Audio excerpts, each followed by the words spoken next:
আর এবার একদিকে চুঁচুড়া, অন্যদিকে তুফানগঞ্জের খবর তুলে ধরবো, কারণ সেখানে চুঁচুড়াতে পুরসভার পুরপ্রধান, উপপুরপ্রধানের ইস্তফা।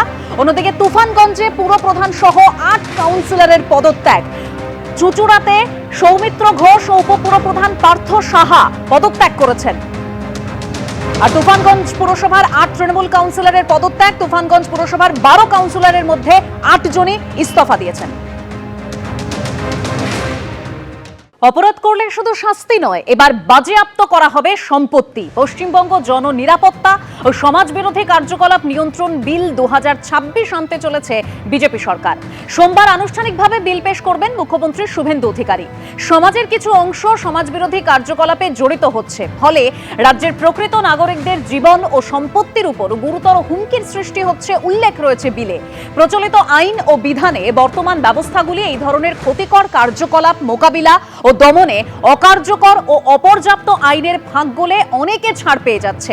সেই জন্যই পশ্চিমবঙ্গ জননিরাপত্তা ও সমাজবিরোধী কার্যকলাপ নিয়ন্ত্রণ বিল ২০২৬ আনতে চলেছে বিজেপি সরকার। সমাজবিরোধী কার্যকলাপে দোষী সাব্যস্ত হলে শুধু শাস্তি নয়, সম্পত্তি বাজেয়াপ্ত করতে পারবে সরকার, উল্লেখ রয়েছে বিলে।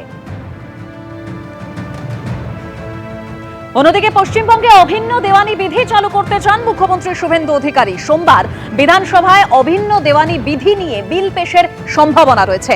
বিধানসভায় বিএ কমিটির বৈঠক, বিল নিয়ে আলোচনা। উত্তরাখণ্ড, গুজরাট, অসমের পর অভিন্ন দেওয়ানি বিধি চালুর পথে পশ্চিমবঙ্গ। মুখ্যমন্ত্রীর সঙ্গে ১ ঘন্টারও বেশি বৈঠক হয় কাকলি ঘোষ দস্তিদারের।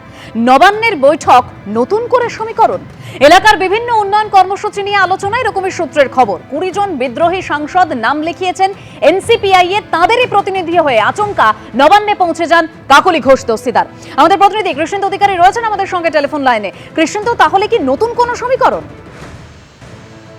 দেখো, সেই সমীকরণের জল্পনায় উস্কে দিয়েছে আজকের এই বৈঠক। আজকে সন্ধ্যে ৭টা নাগাদ আচমকাই কাকলি ঘোষ দস্তিদার তিনি নবান্নে গিয়ে পৌঁছন। মুখ্যমন্ত্রী শুভেন্দু অধিকারী তিনি বিধানসভায় ছিলেন, সেখান থেকে নবান্নে যান এবং যেটা জানা যাচ্ছে প্রায় ১ ঘন্টার বেশি তাদের মধ্যে বৈঠক হয়। এবং সূত্র মারফত এটাও জানা যাচ্ছে যে রাজ্যের বিভিন্ন যে উন্নয়নমূলক প্রকল্প, যে প্রকল্পগুলো দীর্ঘদিন ধরে আটকে আছে, সেই প্রকল্পে রাজ্য সরকারের সহায়তা চেয়ে আজকে কাকলি ঘোষ দস্তিদার বৈঠক করেছেন মুখ্যমন্ত্রীর সঙ্গে। শুধু কাকলি ঘোষ দস্তিদারের বারাসাত এলাকায় নয়, সুদীপ বন্দ্যোপাধ্যায়ের উত্তর কলকাতা কিংবা শতাব্দী রায়ের বোলপুর যে এলাকা, সেই সংসদীয় এলাকা বা বিভিন্ন সাংসদ যারা বিদ্রোহী সাংসদ এনসিপিআই যোগ দিয়েছেন, সেই ২০ জন সাংসদের মধ্যে বেশ কয়েকজন সাংসদের এলাকার উন্নয়ন নিয়ে তাদের সামগ্রিকভাবে আলোচনা হয়েছে। তুমি জানো যে এই জুন মাসেরই ২য় সপ্তাহে ভূপেন্দ্র যাদবের বাড়িতে যখন প্রথম বৈঠক হয়, বিদ্রোহের বীজতলা তৈরি হয় যে বাড়িতে, সেই বৈঠকে কিন্তু উপস্থিত ছিলেন রাজ্যের মুখ্যমন্ত্রী শুভেন্দু অধিকারী। এবং সেখান থেকে বিদ্রোহ সেই সংখ্যা ২০-তে পৌঁছয় এবং তারপর সেখান থেকে নতুন এনসিপিআই দলে যোগদান এবং তাদের রাজনৈতিক পথ চলা। এবং শুভেন্দু অধিকারীর সঙ্গেই আজকের এই বৈঠক রাজনৈতিক দিক থেকেও তাৎপর্যপূর্ণ। এই কারণে অনেকে মনে করছেন যে আরো একজন সাংসদ, সূত্র মারফত যেটা জানা যাচ্ছে, আরো একজন সাংসদ তারা এই বিদ্রোহী সাংসদদের তালিকায় যোগ হতে পারে। সেই সাংসদকে সেটা নিয়ে জল্পনা চলছে। তারই মধ্যে আজকে শুভেন্দু অধিকারীর সঙ্গে রাজ্যের মুখ্যমন্ত্রীর সঙ্গে বৈঠক। কাকলি ঘোষ দস্তিদার যাদের নেতা, সেই সংসদীয় দলের নেতা, তার সঙ্গে দীর্ঘক্ষণের বৈঠক রাজনৈতিক দিক থেকে তাৎপর্যপূর্ণ।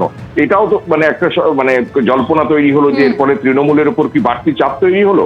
এখন সেটা সময় জবাব দেবে। যদিও কাকলি ঘোষ দস্তিদারের মন্তব্য পাওয়া যায়নি, কিন্তু সূত্র মারফত তারা বলছেন যে ঘনিষ্ঠ মহলে যে তারা মূলত সাংগঠনের উন্নয়নমূলক কাজের জন্যই তারা মুখ্যমন্ত্রীর সঙ্গে বৈঠক করেছে। ধন্যবাদ কৃষ্ণেন্দু। এবিপি আনন্দ, এগিয়ে থাকে, এগিয়ে রাখে।